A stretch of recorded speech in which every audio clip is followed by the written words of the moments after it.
আসসালামু আলাইকুম।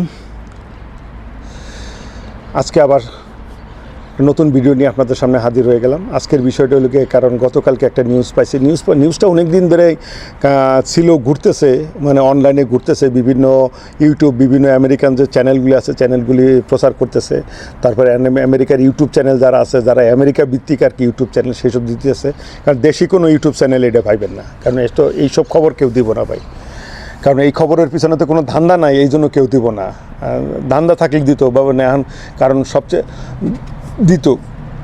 সবচেয়ে বড় দুঃখ লাগে কী জানেন, আমেরিকার ইমিগ্রেশন লয়ার, বাঙালি লয়ার এখন ফেসবুক ইউটিউবে সব অ্যাড দেওয়া শুরু করছে, বুঝলেন।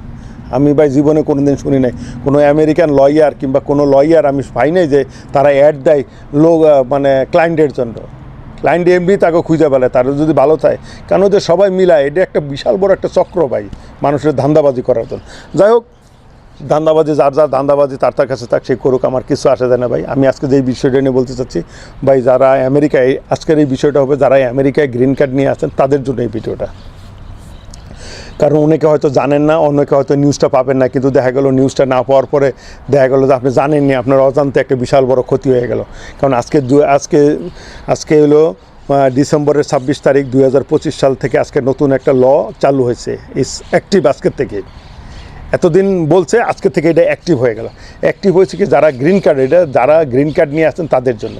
কারণ এতদিন আমরা জানিয়ে আছি যারা গ্রিন কার্ড হোল্ডার আছেন তারা যদি আমেরিকায়, কারণ সিটিজেন আর গ্রিন কার্ডের ভিতরে হলো সিটিজেনের পাসপোর্ট আছে, গ্রিন কার্ড হলো, আর আমেরিকায় যারা গ্রিন কার্ড হলো একটা কার্ড আছে, এটা হলো কার্ডে সেই একই জিনিস। আমেরিকার ভিতরে সুযোগ সুবিধা একই, শুধু একটা দেশের বাইরে যখন যাবেন পাসপোর্টে কোনো সময়সীমা নাই, গ্রিন কার্ডে একটা সময়সীমা আছে যে এই সময়ের ভিতরে আপনার আমেরিকায় ফেরত আসতে হবে, এই হলো সময়সীমা। হ্যাঁ, নির্দিষ্ট একটা সময় আছে, নির্দিষ্ট সময়ের পরে থাকলে আবার গ্রিন কার্ড বাতিল হয়ে যায়। যেমন আমার মার গ্রিন কার্ড বাতিল হয়ে গেছে, অটো। আচ্ছা, যাই হোক, যেই কথাটা বলতে চাচ্ছি যে গ্রিন কার্ডের জন্য আগে আমরা জানতাম যে 6 মাস, নর্মালি আমরা শুরুতে ছিল সবসময় জেনেছি যে গ্রিন কার্ডে দেশের বাইরে, আমেরিকার বাইরে গেলে 6 মাসের বেশি আপনি থাকতে পারবেন না। 6 মাসের বেশি থাকতে হলে আপনার স্পেশাল পারমিশন নিয়ে যেতে হবে। যাই হোক, এটাই চলতেছিল, চিরাচারিত নিয়ম চলতেছিল। হঠাৎ করে করোনার পরবর্তীকালে, করোনার সময় এটা বাড়ায় দিছে 1 বছর, যে 1 বছর পর্যন্ত যারা থাকবে তাদের কোনো সমস্যা নেই, 1 বছরের ভিতরে আসলেই হয়েছে। একবার আসলে হয়েছে, আসার পরে আবার সে যে কোনো সময় আবার চলে গেলে আবার গিয়ে থাকলে হইতেছে। কারণ এরকম অনেকে করতেছে, সেই বিষয়টা নিয়ে আজকে বিস্তারিত একটু আলাপ করব। আর যদি আমার এই ভিডিওগুলি যদি মনে করেন যে আপনাদের কাছে ইনফরমেশন ভিডিও, এগুলি হয়তো কারো কাজে লাগলো, কারো উপকারে লাগলো, তাহলে তো ভিডিও একটা লাইক, শেয়ার এবং একটা কমেন্টসের দাবিদার আর কি। আর যদি পারেন তাহলে আমার চ্যানেলটা একটু সাবস্ক্রাইব করে দিয়েন আর কি, বুঝছেন, এই হলো অনুরোধ। যাই হোক, এখন আজকে ডিসেম্বরের 26 তারিখের নতুন নিয়ম চালু হয়েছে। আজকে থেকে আমেরিকায় যারা 90 দিনের বেশি দেশের বাইরে থাকবেন তাদের বিভিন্ন প্রশ্নের সম্মুখীন হতে হবে। তার মানে এমন কি হতে পারে, আপনাকে নাও ঢুকতে দিতে পারে যদি আপনি স্যাটিসফাইড না, আপনি যদি তার প্রশ্নগুলি বলে 90 দিনের বেশি হয়, কারণ আপনি মনে করতেছেন যে 6 মাস তো থাকতে পারি, তো হঠাৎ করে আবার কী হইলো ভাই, না ভাই। সেই জন্যই বলতেছি আজকের ভিডিওটা করা, যাদের আত্মীয় স্বজন আছেন কিংবা দেখা গেল তাদের ভাই বেরাদর আছেন কিংবা বাপ মা আছে, গ্রিন কার্ড আছে, তারা বাংলাদেশে আসা যাওয়া করেন, চলাফেরা করেন, মূলত আসলে তাদের উদ্দেশ্য করে আজকের এই ভিডিওটি। কারণ যাদের গ্রিন কার্ড আছে তাদেরই কাজে লাগবে, এটা তারাই বুঝবে, অন্য কেউ এটা দরকার না। তবে আজকের ভিডিওটা বলি, যদি মনে করেন আপনার আত্মীয় আছে সে জানে না, আপনি যদি মনে করেন যে ভিডিওটা শেয়ার করে দিবেন, তারা জানাবেন, তাহলে আপনি জানাই দিন, কারণ এটা হয়তো তারও উপকার হবে। একটা কথা মনে রাখেন, আপনি যদি কেউ উপকার করেন, কেউ না দেখুক, উপরওয়ালা দেখতেছে যে আপনি কি উপকার করছেন, আর সেই আশা নিয়ে চলতেছি ইনশাল্লাহ। যাই হোক, যে কথাটা বলতেছি, মানে আজকের পরেতে 90 দিন পরে যদি আসেন, তাহলে মনে করেন এয়ারপোর্টে বহুত জিজ্ঞাসাবাদ করতে হলে আপনাকে জিজ্ঞাসাবাদ করবে, আপনি কী জন্য গেছিলেন, কোথায় ছিলেন, কী আসে বিষয়ে সমস্ত কিছু আপনার এক্সপ্লেন করতে হবে, দেশে কোথায় ছিলেন। অ্যান্ড তারপরে পরের কোশ্চেন হলো আমেরিকায় আপনি কী করেন, কোথায় থাকেন, কার কাছে যাবেন, বিস্তারিত তথ্য আপনাকে ওই ইমিগ্রেশন সিপিবি দিতে হবে, মানে বর্ডার পেট্রোল দিতে হবে, বর্ডার পুলিশ যারা ইমিগ্রেশনে থাকে ইমিগ্রেশনে দিতে হবে। এবং সেখানে যদি আপনি স্যাটিসফাইড উত্তর না দিতে পারেন, আপনাকে নাও ঢুকতে দিতে পারে। আর আজকের থেকে যারা যাবে মানে সমস্ত নন ইমিগ্রেন্ট ভিসা বলতে হলো ট্যুরিস্ট ভিসা কিংবা গ্রিন কার্ড নন উইদাউট সিটিজেন মানে সিটিজেন বাদে যারাই আমেরিকা আসা যাওয়া করবে তাদের একটা স্ক্রিনিংয়ের মাধ্যমে যাইতে হবে, এটা ম্যান্ডেটরি করছে আজকের থেকে।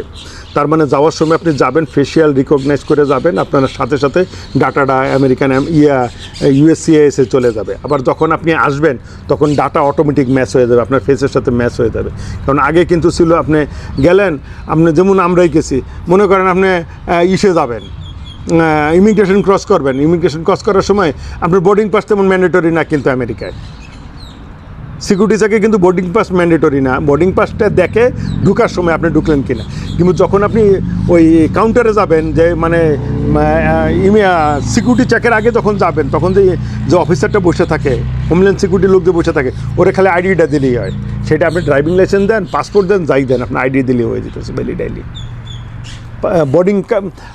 বোর্ডিং পাস কিন্তু তেমন ম্যান্ডেটরি ছিল না, কিন্তু এখন থেকে করছে বোর্ডিং পাস এবং স্ক্রিনিং করে যাইতে হবে, আপনাকে সাথে সাথে স্ক্রিনিং করবে, আপনার লিখে দিবে, মানে ওতে আপনি বুঝবেন। আর এইটা আমেরিকার বর্ডার ক্রস করলে ইট ডাজন্ট ম্যাটার, আপনি মেক্সিকো গেলেও একই কাহিনী, কানাডা গেলেও একই কাহিনী। মানে আমেরিকার বর্ডার ক্রস করলে এটা আপনি ইন্টারন্যাশনাল বাউন্ডারি ক্রস করলেন, তার জন্য একই নেম। আপনি যদি মনে করেন বাহামা গেলেন, ওই সে একই আইন পদ্ধতি। আপনি যদি বাংলাদেশেও যান একই জিনিস, ইন্ডিয়া যান তাও একই জিনিস। তার মানে কত হচ্ছে, আপনি বর্ডার ক্রস করলে 90 দিনের ভিতরে আপনাকে আমেরিকা আসতে হবে, এবং যদি অফিসার যদি চায় আপনাকে অনেক কিছু জিজ্ঞাসাবাদ করতে পারে এবং আপনাকে চাইলে নাও ঢুকতে দিতে পারে, এটা তার মর্জির উপরে। মানে 90 দিনের পরে তো প্রশ্ন উঠে না, আমার মনে হয় যা বলছে, কারণ আমার মার ঢুকতে পারে নাই, মার গ্রিন কার্ডটা ক্যান্সেল হয়ে গেছে। তা যার কারণে আমি বলতেছি যে সবাই বি অ্যালার্ট হন আজকের পরেতে, কারণ আমাদের অনেকের বাবা মা আছে যারা গ্রিন কার্ড নিয়ে চড়া করে আমেরিকা আসা যাওয়া করে, তাদেরকে সবাইকে বলবো। কিংবা দেখা গেলো অনেকের বাপ মা আমেরিকাতে গেছে অথবা ওই যে মনে করে যে 6 মাস থেকে তারপরে আসবো, তাদের জন্য আজকে ভিডিও করা। তারা কিন্তু সচেতন, অ্যালার্ট হয়ে যান তাড়াতাড়ি, যদি পারেন, যদি মনে করেন যে বাপ মারে গ্রিন কার্ড অ্যাক্টিভ রাখবেন তাহলে তাড়াতাড়ি নিয়ে আসেন। আর নাহলে সিটিজেন করতে হবে। যদি আপনি ইউএস সিটিজেন হন তাহলে নো প্রবলেম, আপনি যে কতদিন থাকবেন অসুবিধা, শুধু বর্ডারে জিজ্ঞাসা করতে পারে তুমি এতদিন দেশের বাইরে কোথায় ছিলে, কী কাজ করে, এটা জিজ্ঞাসা করতে করে, আর কিছু না। তবে আর যারা মনে করেন কাজ করবেন, মনে করেন কেউ বিদেশে বাইরে কাজ করেন, তাদের জন্য কী হবে, তাদের সে এমপ্লয়ারের চিঠি লাগবে আমেরিকায়। মনে করেন আমেরিকায় কোনো এমপ্লয়ারের কাজ করেন, সে আপনাকে কোনো কাজের জন্য আপনাকে পাঠাইলো, ইউরোপের কোনো দেশে পাঠাইলো, কিংবা বাংলাদেশে পাঠালো, আফ্রিকা কোনো দেশে পাঠাইলো, ঠিক আছে, তাহলে এখন তার সেই এমপ্লয়ারের চিঠি লাগবে যে আপনি তার সেই জায়গায় কাজ করেন। যদি কোনো স্টুডেন্ট যদি ওই জায়গায় লেখাপড়া করেন, তাহলে লেখাপড়া করার জন্য গেলে ওই সেই কলেজের সমস্ত ইনফরমেশান আপনার নিয়ে আসতে হবে। আবার আমেরিকা আসেন, আমেরিকায় ঢোকার পরে যারা ইয়াং আছেন, যারা বাপ মা মনে করেন যারা বয়স্ক লোক, তারা তো মনে করেন কাজ করে না, তাদের ছেলেমেয়ের কাছে, এখন ছেলেমেয়ের তাদের সেই ঠিকানা সব কিছু নিতে হবে, ফোন নাম্বার নিতে হবে, এমনকি তারা জিজ্ঞাসাও করতে পারে যে তুমি কোথায় থাকবা, কোথায় যাবা, কার কাছে যাবে। এখন সে বলো আমি কোনো কাজ করিনি, তাহলে তুই আমেরিকা চলো কীভাবে, আমি আমার ছেলের কাছে যাই, তাহলে মানে ছেলের ইনফরমেশন নিবে, ছেলের কাছে যারা যাচাই বাছাই করতে পারে। মানে জিনিসটা মানে তুচ্ছ জিনিস, আমি অনেক সময় ওই পচা শামুকে কিন্তু পাও কাটে। সেই জন্য আমি আজকের এই ভিডিওটা করতেছি, সবাইকে বলতেছি ভাই যদি মনে করেন যে আপনাদের এরকম কোনো সিচুয়েশন, তাহলে আগে তো বি অ্যালার্ট হয়ে যান ভাই, সতর্ক। আর আমার এই ভিডিওগুলি ভাই, আমি কোনো লয়ার না, আমি কোনো কিছু না, আমি এগুলো জানি, ঘাড়াঘাড়ি করি। আমি একজন রিটায়ার্ড পারসন, সারাক্ষণ নিউজ মিডিয়া নিয়ে পড়ে থাকি, তো যার কারণে আমার কাছে অনেক ইনফরমেশন আছে। আর আমি মনে করি এটাও এক ধরনের সেবা, এইসব ইনফরমেশন শেয়ার করা এটাও এক ধরনের সেবা ভাই, কারণ আমি তো কোনো ভুয়া ইনফরমেশন দিই না, আর যখন যেইটা আসে সেইটাই দেওয়ার চেষ্টা করি। আর একটা কথা হলো কি, আর আমার এই পিছনে ভিডিওর পিছনে কোনো উদ্দেশ্য নেই। আমি এমন না যে আজকে বললাম যে করার পিছনে করলাম যে আপনি আমার সাথে যোগাযোগ করেন, আমি সব ব্যবস্থা করতেছি, এরকম দেখতেছি, বহুত ভিডিও দেখতেছি। কারণ ওই যে আমি বললাম না যে আমেরিকা এমন একটা দেশ, যে দেশে বাঙালি লয়ার এখন ফেসবুক ইউটিউবে অ্যাডও দেয় যে তাদের সাথে যোগাযোগ করার জন্য এই বিষয়, মানে তারা যত সহজে সাবলীল ভাষায় বলে, আসলে জিনিসটা তত সাবলীল এবং সহজ না, তারা জানে। কারণ বাংলাদেশ এমন একটা দেশের লোক, আমরা ওই দেশের লোকে মানুষের লোকে সিটারি করা খুব ইজি ভাই, আর কে টাকার খবর লয় ভাই। যাই হোক ভাই, এটা আমগো রক্তে ভাই, আমরাই খারাপ ভাই, কথা বলে লাভ নেই। যাই হোক, আজকের ভিডিওটি শুধু এই জন্যই করা, সবাই বি অ্যালার্ট থাকেন, যাদের বাপ মা ভাই বোন পরিজনের ভিতরে যাদের গ্রিন কার্ড আছে, তারা আজকে তো মনে রাখবেন যে ভাই নো ওয়ে 90 দিনের বেশি ইন্ডিয়া করতে পারবে না। আমি বুঝতেছি না ভাই, আমগো ওই প্রেসিডেন্ট খাইবে না খাইয়ে লাগছে ভাই ইমিগ্রেন্টকে পিছনে, এখন হলো গ্রিন কার্ড হোল্ডারের পিছনে লাগছে। যাই হোক, আর যারা সিটিজেন, আরেকটা কথা বলে আরেকটা ভিডিও করব, যা কেউ এই মুহূর্তে গ্রিন কার্ড হোক আমেরিকান পাসপোর্ট হোক যেন লস করে না ভাই। লস করলে ভাই সেই নারী নক্ষত্র বের করে ছেড়ে দেবো ভাই। আমার যা হয়েছে সেটা নিয়েও আমি একটা ভিডিও করবো ভাই। আমার পাসপোর্টটা হারাই গেছিলো পানামাতে, ইউএস পাসপোর্ট। সে পাইতে ভাই সে আমার 1998 সালের ইন্টারভিউ দিতে হয়েছে ভাই, কীভাবে আসছে, কী করছে, কোন কোম্পানি করছে, কবে কোম্পানির কাজ আছে, সমস্ত বিস্তারিত সেটা নিয়েও একটা ভিডিও করবে। সেই জন্য আমি বলি যে ভাই ওই যে আমি করছি, আমি চাই না ভাই আরেকজন এই এই এই ভুলের সম্মুখীন হন, এই প্রবলেম ফেস করেন, যার কারণে এই ভিডিওগুলি করা। যাই হোক, আবারও বলি, যারা গ্রিন কার্ড আছেন আজকের থেকে মনে রাখবেন, গ্রিন কার্ডে কিন্তু 90 দিনের বেশি থাকলে কিন্তু আমেরিকা ঢুকতে দিতেও পারে, নাও পারে। তো বি অ্যালার্ট। আর যদি যার এক্সটেনশন হয়ে যায় তারা মানে সেই মানে যথাযথ যেন এক্সপ্লেন করার মতো কোনো ডকুমেন্ট যেন থাকে তার কাছে দিয়ে দিন আর কি। আর যাদের বাপ মা আছে, বাপ মা তো অনেক সময় অনেক কিছু বুঝে না, তাদের কাছে বলে দিন, ছেলে কিংবা মেয়ে যার কাছেই আসুক তার সমস্ত বায়োডাটা ইনফরমেশন যেন দিয়ে দেয়, চাইলে যেন এই ভিতরের থেকে ইমিগ্রেশন থেকে যেন তার সাথে যোগাযোগ করতে পারে, হয়তো তাদের জন্য সমস্যা হবে না। আর যারা ইয়াং আর যারা অল্প বয়স তাদের জন্য সমস্ত ডকুমেন্ট, আপনারা আমেরিকায় কী করেন, কোথায় কাজ করেন, সব কিছু ডকুমেন্ট রাখার চেষ্টা করেন, নাহলে কিন্তু সমূহ বিপদের সম্মুখীন হবেন ইনশাল্লাহ।